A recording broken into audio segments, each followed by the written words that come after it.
Hello and welcome back to the Celtic Way. I'm Tony Haggerty. How you doing? And I'm joined tonight, as always, by Ryan McGinley, who's at Celtic Park. Celtics 2, Sturm Graz 1, post-match reaction as Brendan Rodgers' side win on a night of high Euro drama. Have you just about recovered from that, Ryan? Just about, yeah, but a well-deserved win from Celtic. Celtic deserved to win that football match, and just as much, unfortunately, in Sturm Graz's eyes, or in the case of Sturm Graz, they deserved to lose that game. There was only one winner tonight, and that was Celtic, and I'm delighted that was the case. We will talk about that in a second. First and foremost, some housekeeping. As you know, the Celtic Way broadcast podcast briefings are sponsored by It's Simply Furniture. They're located in Hillington, Glasgow, and It's Simply Furniture are an independent brand dedicated to bringing luxury and contemporary styles into homes across the UK. With over a decade of experience in furniture retail, they meticulously source only the finest pieces, curated for quality, comfort, and timeless designs. So from elegant sofas to statement dining sets, their hand-picked collections offer exceptional value without compromising on style, and their dedicated team ensure that your furniture is delivered with care right to your doorstep. And if you want to see that beauty up close, you can visit their stunning showroom and mention the Celtic Way for a special in-store discount, and all the links to their socials will be in the description of this podcast. Ryan, Celtic 2, Sturm Graz 1, Celtic get their Europa League campaign up and running. First 3 European points of the season. Goals by Liam Scales and Benjamin Nygren don't even tell half the story, do they? As Celtic come back to beat 10-man Sturm Graz and also pay a heavy price, Ryan, with Alistair Johnston and Kelechi Iheanacho both limping out of action with what we think is suspected hamstring injuries.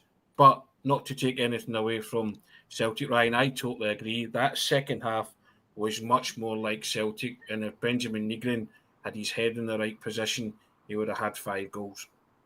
Yeah, but do you know what? He was getting in the right areas. And one thing I will say about Benjamin Nygren, he doesn't hide. He never hides. He's always he's in the forefront of everything.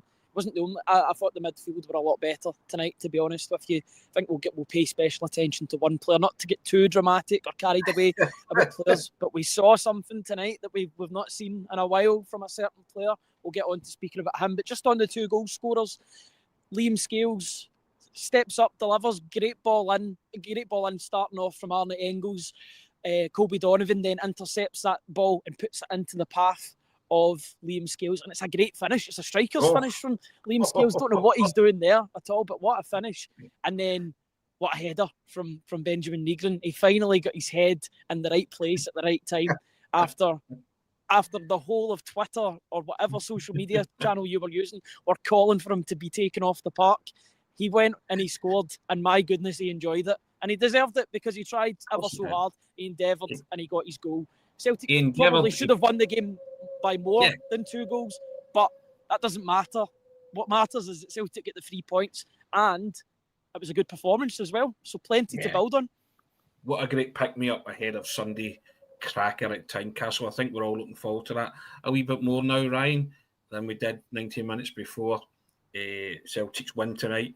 But yeah, Liam Scales, is that what you call a deft finish? A striker's finish? He just planted it into the net, didn't he? Guided it. Absolutely brilliant. And it's a real reward for Liam Scales because he has been by far and away Celtic's best player this season. And he is the only one who can hold his head high, Ryan, who's hit any kind of bar or high bar in the standards required from Brendan Rodgers this season. I will, as you want to say, give him his flowers on that. I thought it was fantastic for Liam Scales that he scored that goal tonight, and a big goal for Celtic at a big time. Benjamin Nygren, perseverance gets you your reward, doesn't it? He kept putting himself in there. He would have heard the moans and the groans from the Celtic supporters as he missed header after header and then slamming them into the goalkeeper, but you get your rewards. And as you say, at least he was in there in the positions. At least Celtic were creating chances. And we are going to talk about him, but Arne Engels for me was, that's man what of the I want match to for see me. from Arne Engels. We spoke about Arne Engels before you before the game and before your internet let you down, and we said it was a massive night for him, and he delivered and he provided, didn't he? There was a sense of urgency about him, Ryan. There was method into everything that he did, and his delivery was fantastic tonight.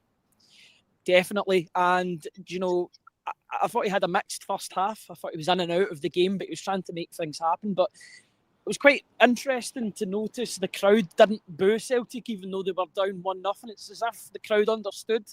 Yep. Right, keep on playing, keep on plugging away, and you'll get your rewards in this game. There was a bit of patience shown by the crowd tonight and by the players on the pitch, and they were rewarded for that patience by way of 3 points. I thought, a night that there's 25 minutes gone and Celtic had 2 injuries and a goal down. Could you write a worse 25 minutes? Honestly, it was a wonder goal by the player. But it's one that they should be closing the player down before he gets that big shot. Were you digging out your lucky white header, Ryan, after 25 minutes? I'm going to pretend to know what that means, Tony. Yeah. Yeah, but in the second half, Celtic plugged away and they got their rewards in the game, which is what I was absolutely delighted to see. I think so many players stepped up in the second half when needed. None more so, and I need to put this on record, than Callum McGregor stepped up in that second half, and he rode that challenge from the boy. It was an absolute shocking tackle from the player. I've watched it a couple of times. I've seen it in action. I knew straight away the way the referee ran to the player. I was like, he's off. You know that he's off. And I watched the highlights again, and it was certainly a red card, and the boys or against that boy that made the challenge. But Cal McGregor's brave. He knows what's coming. He knows that a challenge is coming, and he rides it. Yep. Celtic probably won the game off the back of that challenge, off of him riding that challenge. Yeah, and Ryan, that game was won in the Celtic way. Stirring comeback, 2 goals in 3 minutes. Should have won by more, but bang bang. That's what you want to see from Celtic. I always felt if they scored one, they would score another one, or they would get 2 or 3. Neil Lennon, I think, was in co-commentary, and he was saying the same thing, because there were passages of play that were really good. And you mentioned Engels in the first half. You know what? Ironically enough, I can see his first touch when Chinecti played him in. That was of a rusty player. His first starts in September, wasn't it? And I thought, right, but he got his eye in right after that. He tuned in, and he was excellent. Thought he was outstanding, and I thought Celtic thoroughly deserved that. They entertained us as well, Ryan. That was a lot. The manager will be delighted with the win, but he'll also be delighted with the performance as well. Yeah, absolutely. And they did entertain. And despite the fact that they went a goal down, they were still playing it the Celtic way. They were still playing it the right way and trying to make things happen.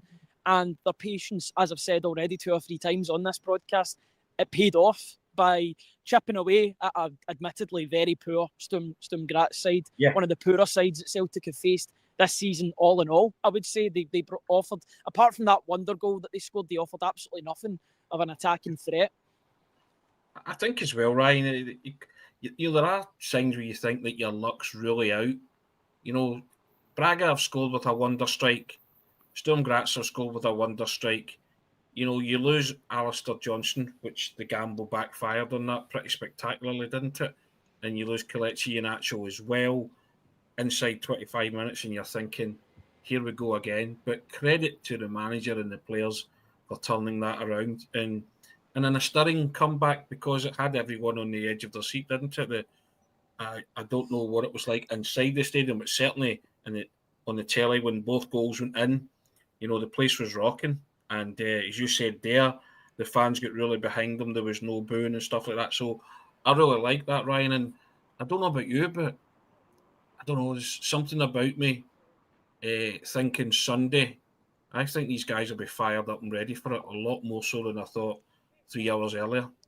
It's exactly what the doctor ordered. Celtic just needed that good feeling of a win, and it was a statement win tonight against a lot of things going against Celtic tonight. Although I will say that the support were up for this game. Quite surprisingly, the support when I was walking, making my way to my seat, the crowd were up for it. They were up for a European game. They wanted Celtic. They wanted to wow them on and get them to do well. Yeah, and hopefully that can be the case from now until the end of the season. Definitely for on-field matters, it's a different story off-field because you saw more sack the board banners. But to their credit, the two ultras groups kept the crowd going. And the Sturm Graz fans were good as well. They were loud. It was a good atmosphere, which I think helped Celtic. And the fact that they were playing against, yes, they didn't play well on the night, but Sturm Graz are traditionally quite a good team. So the fact that they were against decent opposition and they had to respond after going a goal behind, it might well have been the perfect sort of solution, the perfect test that Celtic needed ahead of the weekend, to really kick them into gear, kick them into a good and into feeling a good way for a change, because there's so much negativity going on around the place. And at the end of the game, there was relief, but there was also joy. There was euphoric joy when that final whistle went, because the fans wanted something to be happy about, and they got that at the final whistle. My only concern, my only gripe, and this is an off-field issue, and I don't want to. And every fan has got their own. They can choose to stay however long they want at the game, but I felt like the players on the pitch deserved more of an attendance to clap them off the pitch at the end of the game. That's just my opinion. I think they put their efforts were. I thought that their efforts were. They deserved more of an ovation than what they got, because the stadium was half full by the time the players were doing the standing ovation. I understand it's a Thursday night, it's a late game, it's the Europa League, but I hope that they know that they put in a good shift tonight, and I hope the manager tells them that they put in a good shift, because they deserve the credit. I'll cut the supporters a bit of slack with that, Ryan, and say people maybe trying to get home, early enough, not totally late. So that's fine. I hear what you're saying there, but everybody's different, But I think everybody is a wee bit happier about things. Not saying the corner's been turned yet, Ryan. I'll defer judgment on that until Sunday. But from small acorns and all that, I just feel that I think that could be a wee boost in the arm and the shot of confidence that these players need for Sunday's game. And I was pleased with many, many things, about tonight. The chance creation, the win, the stirring win from coming from behind.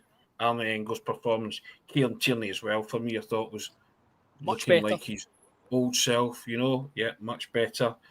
The two negatives or three negatives you want to count Cameron Carter-Vickers in that as well. Don't know what his thoughts or his injury concerns are, if it is injury. So we shall see what the prognosis is on that, but hopefully it's nothing serious. But yeah, I understand what you're saying about the fans, Ryan.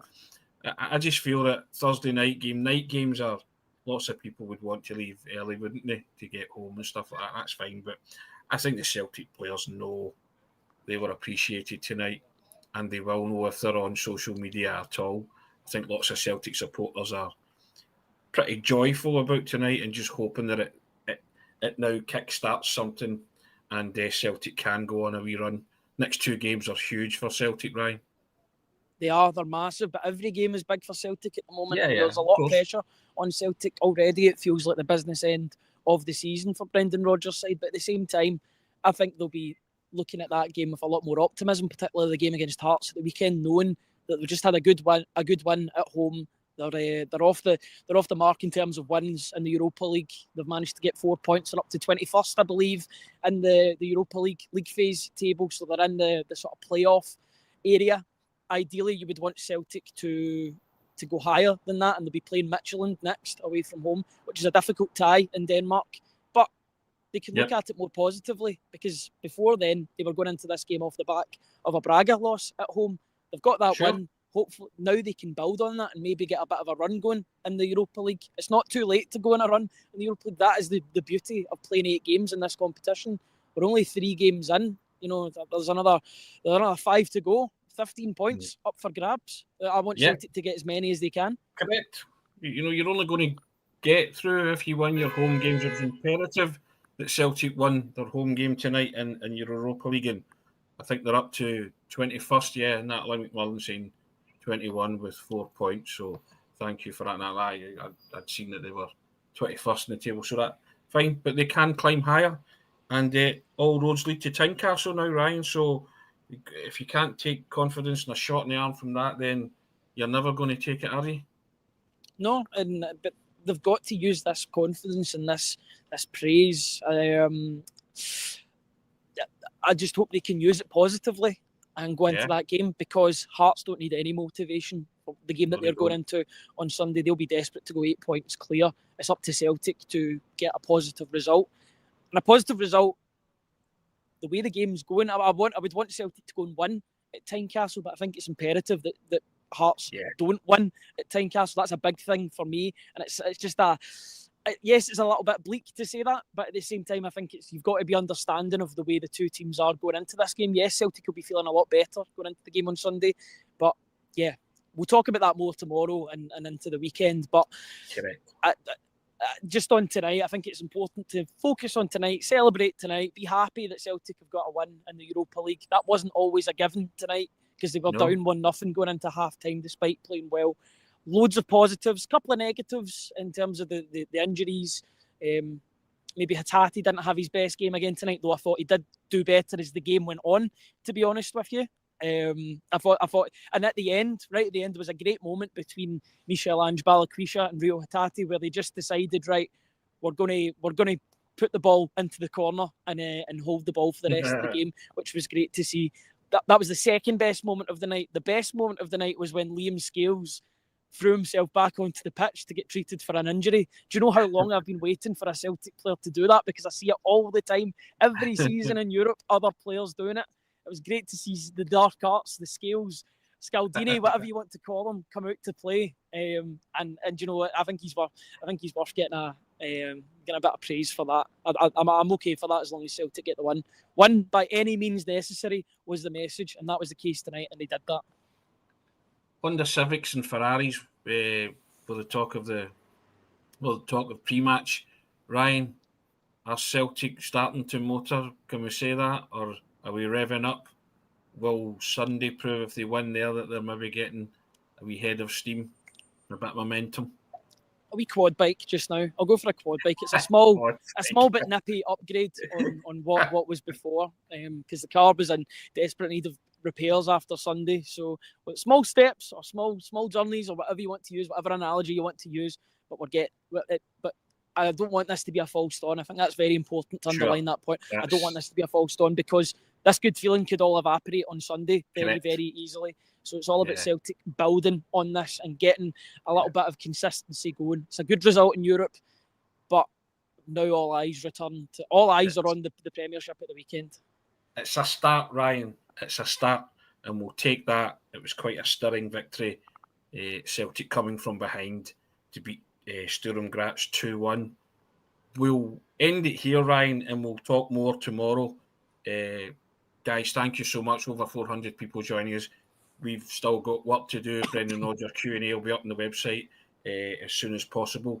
But we'll call it a day there. Thanks for everybody for tuning in and joining us.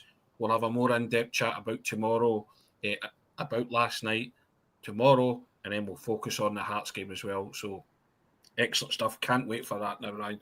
That'll be a corker, methinks. But you get yourself home, sir, safely, I hope. All right, but thank you for tuning in. Stellar as always. Appreciate it, bud.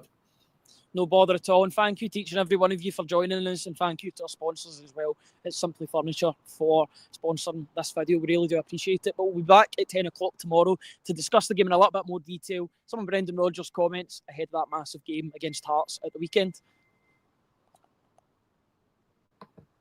Cheers, guys.